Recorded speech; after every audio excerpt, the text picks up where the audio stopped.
going on, guys? My name is Chris Holochek, and it's another session of Holo Sessions. And today's topic is God can make up for lost time. And I got the inspiration of this. Well, I'm currently in a waiting state right now, obviously with work and stuff. Looking to switch employment and just figuring out the whole music thing, getting back into that.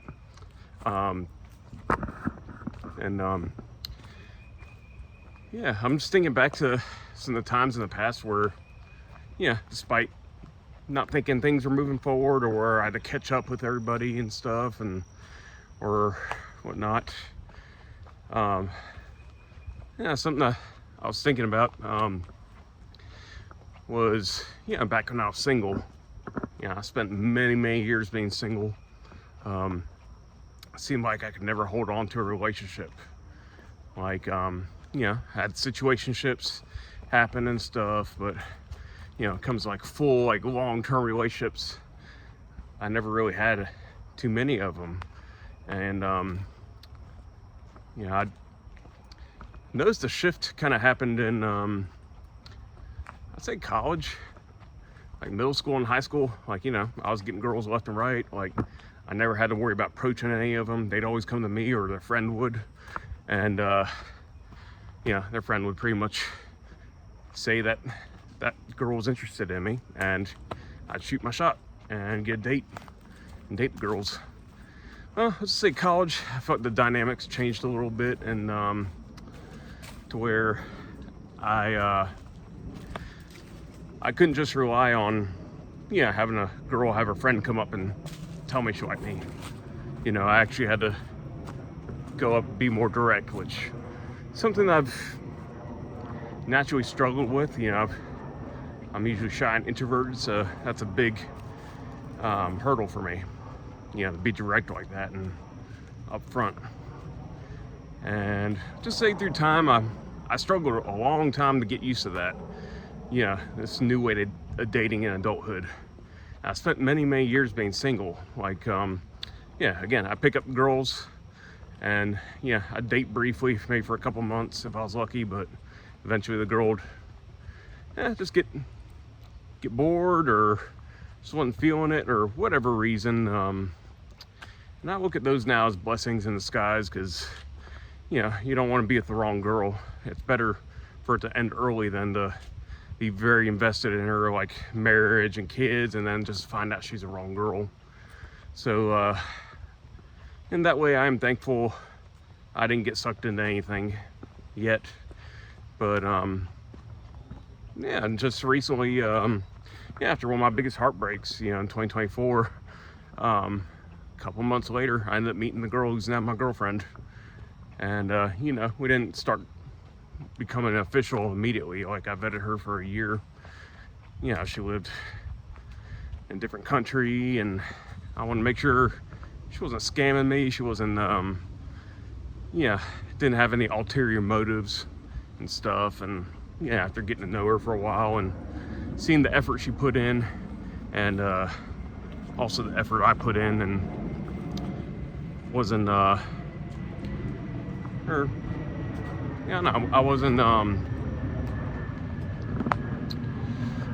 lost my train of thought here.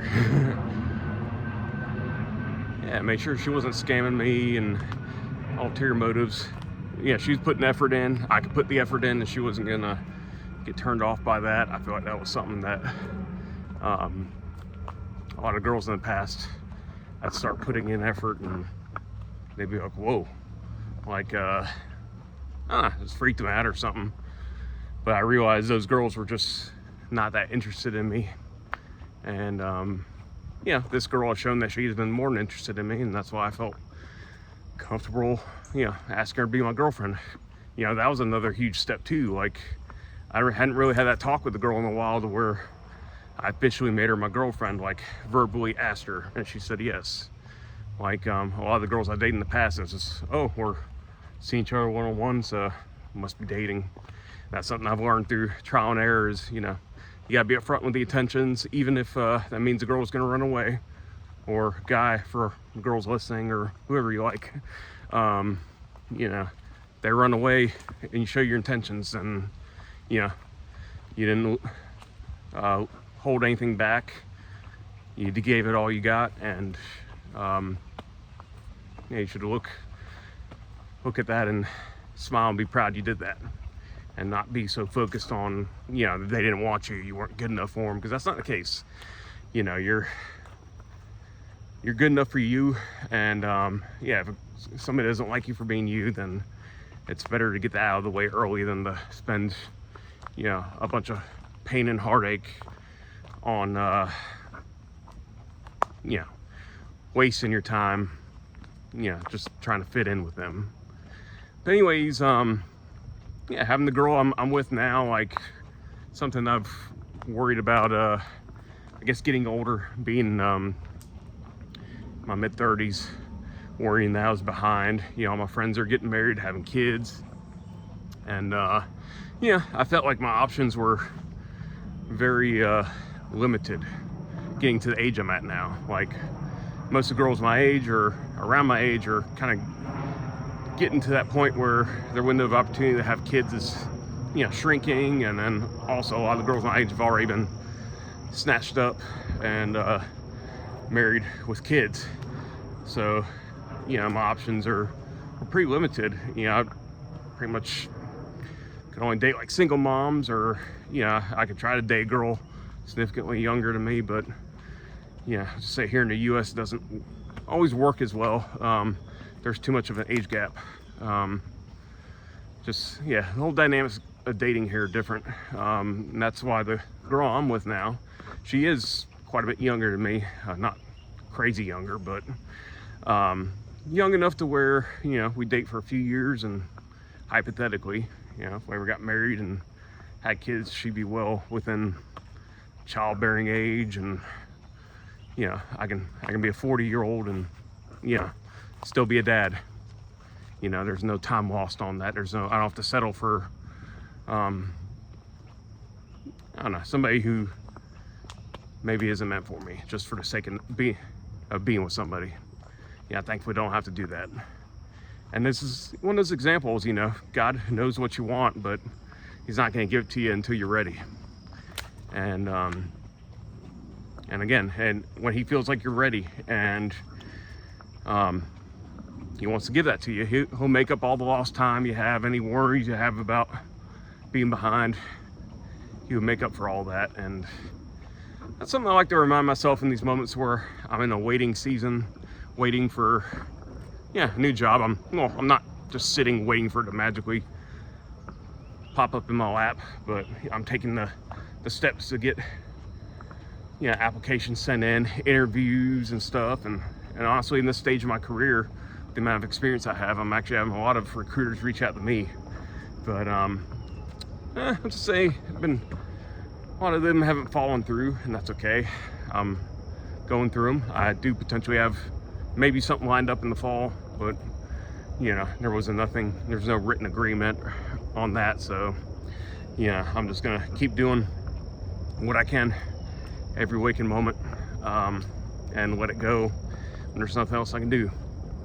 And it's the same with music too. You know, I'm still figuring out how to get back into that. I'm realizing now through time that you know, I'm naturally a songwriter, and that's really what I should have been putting all my focus into, instead of trying to release singles and be a singer and, yeah, be a big name artist.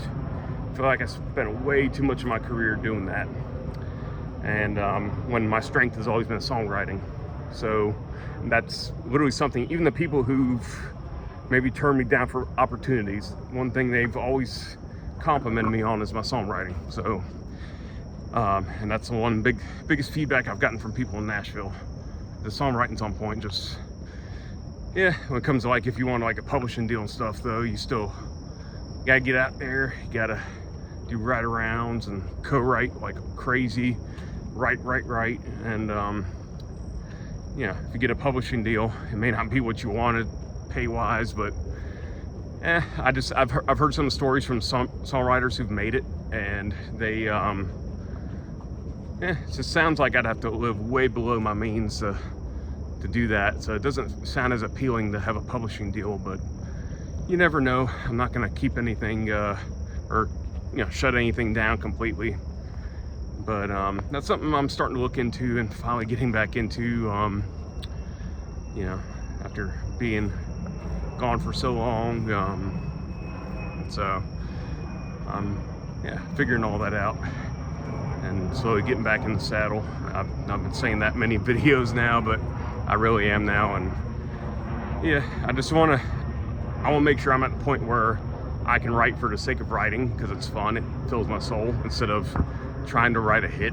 That's something that's been blocking me for a while, with why I haven't written as many songs in a while, because I always had that in the back of my mind. Oh, is this gonna sell? Like, are people gonna shut it down immediately? And I just gotta let the song breathe and just do my thing and try to channel that away, just do it for fun again. So and I know with that situation too, maybe God does have something planned for me, and he'll make up for the lost time. I just gotta be ready for it. That's really all it comes down to with any blessings you pray for, is are you ready for it? That's God's #1 question for you. So and with the songwriting, I have to kind of be get creative with the chords, because another injury again.